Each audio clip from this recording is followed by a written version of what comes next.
Israeli ক্ষেপণাস্ত্র হামলার মধ্য দিয়ে নতুন করে সংঘাতে জড়ালো ইসরায়েল যুক্তরাষ্ট্র জোট এবং আরব রাষ্ট্র ইরান।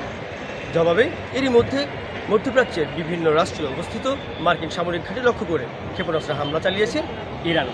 সমগ্র মধ্যপ্রাচ্য জুড়ে এই মুহূর্তে থমথমে পরিস্থিতি বিরাজ করছে। নিরাপত্তা ঝুঁকির কারণে কাতার, বাহরাইন এবং কুয়েতের মতন বিভিন্ন রাষ্ট্র তাদের আকাশসীমা বন্ধ ঘোষণা করেছে, যার পরিপ্রেক্ষিতে বাংলাদেশ এয়ারলাইন্স সহ আন্তর্জাতিক বিভিন্ন পরিবহন সংস্থা মধ্যপ্রাচ্যগামী তাদের গুরুত্বপূর্ণ বিভিন্ন ফ্লাইট আজ সাময়িকভাবে বন্ধ ঘোষণা করেছেন। এমন প্রেক্ষাপটে অত্যন্ত ঝুঁকির মুখে এবং ভোগান্তিতে পড়েছেন বাংলাদেশে অবস্থিত এখানকার বিমানের যাত্রীরা অনেকেই বলছেন সকাল থেকেই তারা এখানে অপেক্ষা করছেন, এখনও পর্যন্ত পাননি কোনো সমাধান।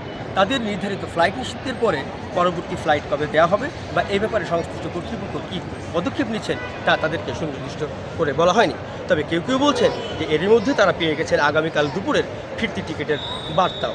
বিশেষ করে ট্রানজিটে যে সকল যাত্রীরা মধ্যপ্রাচ্যের বড়দের ট্যুরে যাচ্ছিলেন তাদের ক্ষেত্রে ভোগান্তি সবচেয়ে বড় আকার ধারণ করেছে।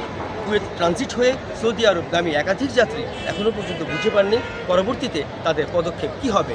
এ ব্যাপারে বেবিচক বা বিমান বাংলাদেশ এয়ারলাইন্সের সঙ্গে যোগাযোগ করতে গেলে তাদেরকে জানানো হয় নির্ধারিত এজেন্সি বা যে এজেন্টের মাধ্যমে তারা প্রবাসে যাওয়ার চিন্তাভাবনা করছিলেন সেখান থেকে তাদের পরবর্তী বার্তা দেয়া হবে। হযরত শাহজালাল আন্তর্জাতিক বিমানবন্দর থেকে এস এম সাব্বির খান, দৈনিক সমকাল।